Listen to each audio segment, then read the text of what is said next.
تاکہ پھر میں آگے اس کو یوٹیلائز کر سکوں، چاہے بہتر رہائش کے لیے یا پھر دوسرے معاملات کے لیے، یہ زیادہ بہتر ہے. یا پھر جو چیز، کیونکہ گھر دیکھیں میں نے تو دیکھا ہے کہ بیچ دیں تو پھر وہ ملتا نہیں ہے واپس، ہمارے اپنے فیملی خاندان میں نے نوٹ کیا ہے. تو اس لیے میں اس بارے میں ذرا تھوڑا سوچ سمجھ کر ہی فیصلہ لینا چاہتا ہوں. دیکھیے مطہر بھائی، بزرگ کہا کرتے ہیں کہ میاں جائیداد بیچ کے تو جائیداد ہی خریدنی ہے. تو اگر آپ جائیداد بیچنے کی پلاننگ کر رہے ہیں تو یہ بات ذہن میں رکھیے گا کہ آپ نے جائیداد ہی بنانی ہے. جائیداد بیچ کے انویسٹمنٹ نہیں کرنی، اور اگر وہ کرنی تھی تو اس کا وقت گزر چکا ہے. وہ آپ کو تب کرنی تھی اسٹاک مارکیٹ میں انویسٹمنٹ جب انڈیکس جو تھا وہ 40,000 38,000 32,000 28,000 چلے. ہم یہ تو نہیں کہتے کہ آئیڈیل سچویشن پہ آپ کو کرنی چاہیے تھی 28,000 کے لیول کے اوپر، لیکن آپ کو کرنی چاہیے تھی. جو آپ نے اپرچونٹی مس کر دی، انڈیکس جو ہے وہ 70,000 کا لیول پار کر گیا ہوا ہے. تو اس بات کو تو آپ ایک سائڈ پہ رکھ دیجیے. دوسری بات یہ ہے کہ اپارٹمنٹ کی طرف چلے جائیں. اپارٹمنٹ کی رہائش کی اپنی قباحتیں ہوتی ہیں، اور ہمارے پنجاب میں تو کہا جاتا ہے نا، چھت اپنی نہ زمین اپنی. تو اس لیے گھر بیچا ہے تو اسی لیول کی ہی جائیداد آپ کو خریدنی چاہیے. نمبر 2. نمبر 3 یہ ہے کہ آپ اپنے آپ کو کمپلسری سیونگ کے لیے کمٹ کیوں نہیں کرتے. آپ یہ گھر بیچ کے، اور یہ بات آپ ذہن میں رکھیے گا کہ یہ جائیداد جو ہے یہ اپنے میکسیمم سیچوریشن پوائنٹ پہ پہنچ چکی ہے. جتنے اس کی قیمت میں اضافہ ہونا ہے وہ ہو چکا ہے. اب وہ تھوڑی بہت افراط زر ہے، وہ افراط زر کا بھی ہاف اس کے اندر ڈلتا جائے گا ہر سال.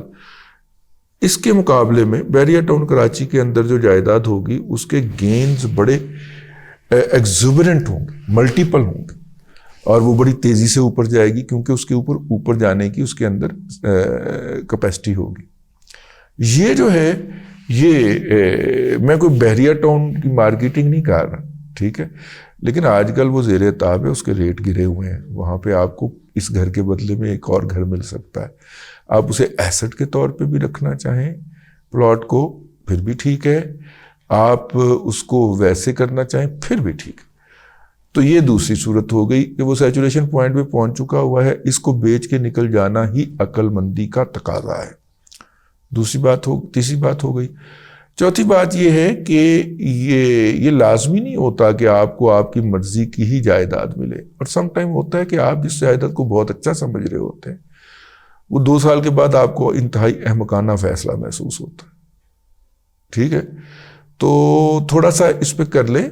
کنال ہے تو 10 مرلے میں چلے جائیں، 500 گز ہے تو 250 گز میں چلے جائیں. لیکن یہ ہے کہ یہ والا سویپ آپ کو اگلے 1 سے 2 سال میں کر لینا چاہیے. ساتھ میں اپنی کمپلسری سیونگ ڈالیں، اپنے آپ کو باؤنڈ کریں کہ میں نے مہینے کے اتنے پیسے کما کے جو بچا کے اپنی موجودہ جو کرنٹ انکم ہے اس میں ادھر ڈال دیں. تو بات کیا طے ہوئی؟ بات یہ طے ہوئی کہ بحریہ ٹاؤن کا آپشن بھی دیکھا جا سکتا ہے، جتنے میں آپ رہ رہے ہیں اس سے آدھا بھی دیکھا جا سکتا ہے. وہ جو ہیں وہ کیا نام ہے، وہ آخری آپشن ہونا چاہیے. پلاٹ جو ہے اپنا فلیٹ جو ہے وہ آخری آپشن ہونا چاہیے. ٹھیک ہے، اور اس جائیداد کو ڈسپوز آف کر دینا چاہیے چونکہ یہ سیچوریشن لیول پہ اوپر پہنچ چکی ہے. اب اس میں انکریمنٹ جو ہے وہ اتنا بھی نہیں ہوگا کہ یہ افراط زر کو میٹیگیٹ کر سکے. ٹھیک ہو گیا؟ چلیے اب ہم آگے چلتے ہیں. السلام علیکم دادا جی، میں طلحہ عرض کر رہا ہوں پنجاب سے. تو میرا یہ سوال یہ تھا کہ آپ نے ایک شو میں بتایا تھا ریئل اسٹیٹ کے بارے میں کہ جو بھی صدی چل رہی ہوتی ہے، جو دہائی چل رہی ہوتی ہے، اس کے 7ویں سال لیٹ سے 2017 سے لے کے اگلی جو دہائی ہے اس کے پہلے 2 سالوں تک پراپرٹی کا عروج رہتا ہے. یہ اس کا سائیکل ہے. تو میرا تعلق ہے FMCG سیکٹر سے اور خاص طور پہ فوڈ سیکٹر سے. تو اس میں پچھلے 2 سال سے یہی ہو رہا ہے، 2023 اور یہ 24 کے اندر بھی، کہ کمپنیز ہائر کر رہی ہیں اور نکال رہی ہیں، ہائر کرتی ہیں پھر نکال رہی ہیں. اتنا ٹرن اوور زیادہ ہو چکا ہے امپلائیز کا کہ بہت کمپنیاں بدنام بھی ہوتی جا رہی ہیں اس بارے میں کہ امپلائی رکھا 6 مہینے بعد نکال دیا. سیلز کا پریشر ان کو اتنا دیا کہ وہ اس کو میٹ ہی نہیں کر سک رہے. اور ایک مینٹل ہیلتھ ڈسٹربنس الگ سے چل رہی ہے ہر ایف ایم سی جی انڈسٹری میں اس وقت. اور جو ان کے ڈسٹریبیوٹرز ہوتے ہیں جو مال آگے ڈسٹریبیوٹ کرتے ہیں جنہیں آپ ایجنسی کہہ لیں, تو ان کے اوپر بھی اتنے حالات ہیں کہ ہر کسی کے پاس مہینے کا سٹاک پڑا ہوتا ہے اور وہ بھی ریزائن کرتے جا رہے ہیں, اور کچھ کے تو مال پڑا ایکسپائر بھی ہو رہا ہے انفلیشن کی وجہ سے, عوام کا رسپانس نہ ہونے کی وجہ سے. تو میرا یہ سوال یہ تھا کہ جس طرح پراپرٹی کا ایک سائیکل ہے, کیا اس ایف ایم سی جی انڈسٹری کا بھی کوئی سائیکل ہے کہ جب ہم بندہ ایکسپیکٹ کر سکے کہ یار بس یہ مشکل وقت ہے, یہ کس طرح نکالو, یا یہ والا مشکل سال ہے یہ کسی طرح نکال لیں تاکہ پھر ہم آگے کوئی بہتری ایکسپیکٹ کر سکیں, کیونکہ مہنگائی پچھلے سال 40% سرکاری نہیں جو کہ غیر سرکاری ہوتی ہے مارکیٹ میں ہوتی ہے, اور اس سال 30% آن ایوریج چل رہی ہے, 20% سرکاری ہے تو 30% عوام کی جو خرد و نوش کی چیزیں وہ اتنی مہنگی ہو چکی ہیں, تو اس کا بھی بہت امپیکٹ ہے. تو کائنڈلی اس کا اگر کوئی ایف ایم سی جی انڈسٹری کا کوئی سائیکل ہے جس میں ہم بہتری ایکسپیکٹ کر سکیں تو کائنڈلی اس کے بارے میں بتا دیجیے گا. ایف ایم سی جی کے انڈسٹری کا جو سائیکل ہے وہ وہی سائیکل ہے جو پاکستان کا عمومی اکانومی کا سائیکل. افراط زر جو ہے وہ آتے ہیں, افراط زر جو ہے آج بھی پاکستان کی معیشت جو ہے وہ کاٹن کی فصل کے ارائیول پہ کھڑی ہوتی ہے. جیسے ہی پاکستان میں کاٹن کی فصل آتی ہے تو ہمارے ہاں چونکہ میجورٹی لوگوں کی زراعت سے وابستہ ہے, تو کاٹن کی فصل آتی ہے تو بیٹیوں کی شادیوں کے دن رکھتے ہیں, اور گندم کی فصل آتی ہے تو مطمئن ہو کے بیٹھ جاتے ہیں کہ چلیں اللہ تعالیٰ نے خوراک بھیج دی. تو زیادہ کیش فارمر کے پاس دوسروں کو دینے کے لیے وہ کاٹن کی فصل کے ساتھ آتا ہے, کاٹن کی اور شوگر کی, شوگر کین ہے ان دونوں کے ساتھ. تو یہ سالانہ سرکل جو ہوتا ہے اس وقت میں جن دنوں میں یہ دونوں فصلیں آتی ہیں یا آنا شروع ہوتی ہیں وہ ستمبر اکتوبر کا مہینے ہوتے ہیں. تو ستمبر اکتوبر میں کسان کے پاس پیسے آئیں گے تو اکتوبر, نومبر, دسمبر, جنوری, فروری, مارچ ان مہینوں کے اندر ایف ایم سی جی کے جو لوگ ہیں ان کو ٹارگٹ حاصل کرنے بڑے آسان ہو جائیں گے. میں آپ کو ایک عرض کروں, ہمارے ایک دوست تھے, انہوں نے ایک ملٹی نیشنل ادارے میں کام کرتے تھے, وہاں سے ریزائن کر کے اپنا ڈسٹریبیوشن کا نیٹ ورک کھڑا کیا. میں نے جب تک ہم اسٹوڈنٹ لائف میں ایک دوسرے کی یاری دوستی رہتی ہے, میں نے کبھی اس بندے کو کلف لگے بغیر کپڑے پہنتے نہیں دیکھا, اور وہ بھی درزی دھوبی سے استری ہو کے آتے تھے, ٹھیک ہے. لیکن جب وہ مارکیٹنگ میں آیا تو میں نے اس کے سر کے اندر باقاعدہ دھول پڑی ہوئی دیکھی, کیونکہ وہ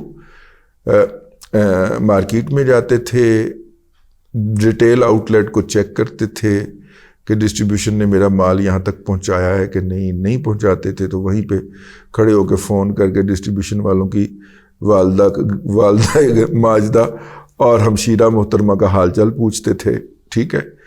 اور مطلب کہ وہ بھی ایف ایم سی جی کے اندر سے, یہ چپس وغیرہ نمکو وغیرہ کی ایک کمپنی ہے پاکستان کی, اس کے لیے وہ کام کرتے تھے. اور 3 سال کے اندر اس کمپنی نے اپنی سیلز کو اتنا بڑھا لیا کہ نہ اس سے پہلے سیل کر پائی نہ اس سے بعد کر پائی, ٹھیک ہے. یہ کمٹمنٹ کی بات ہوتی ہے.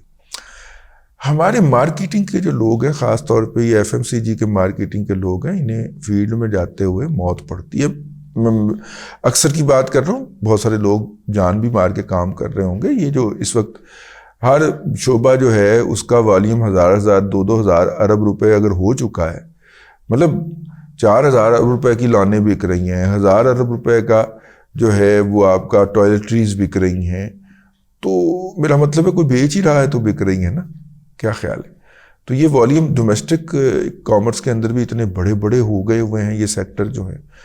تو اس طرح کر کے انہوں نے 6 مہینے کے اندر اپنا نیٹ ورک کھڑا کر دیا تھا. اگلے 2.5 سال انہوں نے اس کی صرف نگرانی کی ہے, اور اس کمپنی کو وہ ٹاپ پہ لے گئے تھے. پھر یہ لیز والے آ گئے تو ان کو کافی زیادہ سیٹ بیک ہونے شروع ہوئے, لیکن اس سے پہلے وہ ٹاپ پہ لے گئے تھے.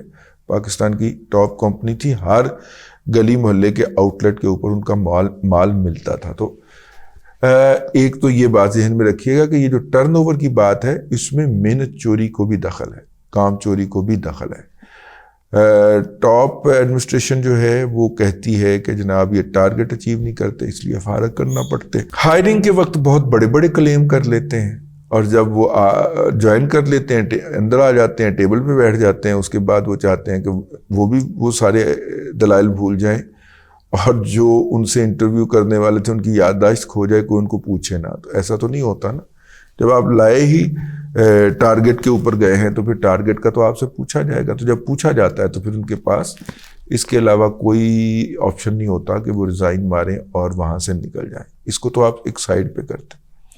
لیکن جو بات میں نے خاکسار نے آپ کی خدمت کے اندر عرض کی ہے، اس کی طرف جو ہے وہ دھیان دیں کہ ایف ایف سی جی کا سرکل سالانہ ہوتا ہے، اور سپٹمبر میں جب ہماری کاٹن کی ارائیول ہوتی ہے تو لوگوں کے پاس پیسے آتے ہیں، تو اکانومی کے اندر پیسہ زیادہ گھومتا ہے، اور ان کے ٹارگٹ ستمبر، اکتوبر، نومبر، دسمبر تک رہتا ہے، حد جنوری تک. اس کے بعد یہ ریسٹ آف دا ایئر کے لیے ڈائی ڈاؤن ہونا شروع ہو جاتا ہے یا سلو ہونا شروع کر دیتا ہے. دادا جی کیا حال ہے؟ سنا ٹھیک ٹھاک ہے. میں ایک چیز کی نشاندہی کرنا چاہتا ہوں کہ یہ جو پاکستان میں جی پیسے پورے نہیں ہو رہے جی، یہ جی ادھر لگا دو، پیٹرول مہنگا کر دو، گیس مہنگی کر دو، یہ طریقے بھی چلتے کیوں نہیں ہیں؟ پورا بزنس رجسٹرڈ کریں، اکنامک ڈپارٹمنٹ دبئی کی طرح بنائیں، لائسنسنگ اتھارٹی بنائیں، ہر ایک کھوکھا. یہ آپ کی بات پہلے بھی جا چکی ہے آن ایئر. یہ سارا کچھ موجود ہے لیکن امپلیمنٹ نہیں ہو رہا جی. آپ کی بات درست ہے یہاں تک کہ اس کو سسٹم کو بننا چاہیے. السلام علیکم دادا جی، کیا حال چال ہیں آپ کے؟ دادا جی میں نے پوچھنا تھا، اتنی مارکیٹ چلنے کے باوجود سینچری پیپر مل کا شیئر زیادہ پرفارم نہیں کر رہا، اور اس کو بھی بائی کرنا چاہیے یا ابھی اس کو چھوڑنا چاہیے؟ اور دوسرا ٹی جی کے سی سیمنٹ اور مغل سٹیل، ان دونوں میں سے زیادہ شیئر کون سا بہتر رہے گا ان لیولز پر اگلے کوئی ایک ڈیڑھ دو سال کے لیے؟ ڈی جی کیسی زیادہ بہتر رہے گا جی، مجھے تو وہ لگتا ہے. پہلی بات تو یہ ہوگی. دوسرا جو آپ نے شیئر کہا ہے کہ وہ چل نہیں رہا، بھائی وہ شیئر جو ہے وہ جو آپ نے اپنے سوال کے اندر دوسرا شیئر پوچھا ہے نا، ابھی میرے ذہن میں آیا تھا، وہ شیئر جو ہے وہ اتنا ہی چلنا ہے. اس ٹھیک ہے، اچھے پے آؤٹس وغیرہ دیتا ہے تو اس کے اوپر آپ تالیاں مارا کریں. آپ اس طرح کی باتیں لے کے ہمارے پاس آ جاتے ہیں. چلیے وہ شیئر چل رہا ہے جی. اس نے اتنا کہ سینچری پیپر بورڈ مل جو ہے زیادہ نہ اس کا فلوٹ ہے نہ اس کی شیئر ہولڈنگ پھیلی ہوئی ہے زیادہ مارکیٹ کے اندر، تو وہ اپنے مخصوص طریقے سے کنٹرول کر کے چلتے ہیں بھائی سلطان بھائی اور اقبال بھائی. تو اس لیے اس سے اگر آپ کو تھوڑا سا اگریسو قسم کا شیئر چاہتے ہیں تو مین سٹریم کے اندر آئیے. بڑے بڑے والیومز جن کمپنیز کے ہیں ان کو دیکھیے. فوجی کے شیئر ہیں، فوجی فوڈ تو خیر نہیں پھنسنا آپ نے، لیکن فوجی سیمنٹ کو دیکھا جا سکتا ہے، فوجی فرٹیلائزر کو دیکھا جا سکتا ہے. تو وہ بھی شیئر اپنی جگہ کے اوپر موجود ہیں، اور اینگرو کارپوریشن کے بھی، پاور سیکٹر کو بھی دیکھا جا سکتا ہے، کھاد کو بھی دیکھا جا سکتا ہے. چلیے یہ تھا جی آج کے لیے. اگلے دادا پوتا شو میں پھر حاضری ہوگی. اللہ تبارک و تعالیٰ آپ کو آسانیاں عطا کرے اور آسانیاں خلق خدا میں تقسیم کرنے کی توفیق عطا کرے.